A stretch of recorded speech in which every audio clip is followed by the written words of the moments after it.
কাশীতে সারা বছরে অনেকগুলো উৎসব। কাশীর প্রধানতম উৎসব অবশ্যই মহাশিবরাত্রি। সেদিন কাশীতে মোটামুটি বাবা মায়ের ম্যারেজ অ্যানিভার্সারি পালন হয়, বাবার বরাতি বেরোয়।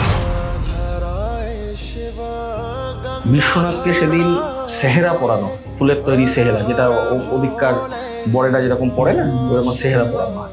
ওই আনন্দে সেদিন রাত্রিবেলায় লাল আবির খেলা।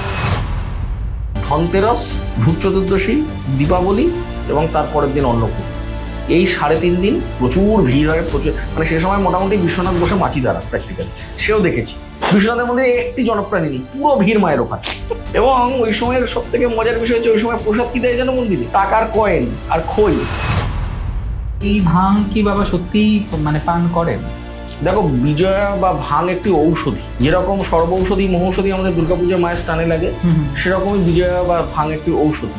বিজয়া দশমীর দিন বিজয়া পান করা অবশ্য কর্তব্য, এবং বলা হয় এই দিন বিজয়া পান করে মায়ের কাছে যা প্রার্থনা করা হয় মা সেটা পূর্ণ করেন, মা দুর্গা।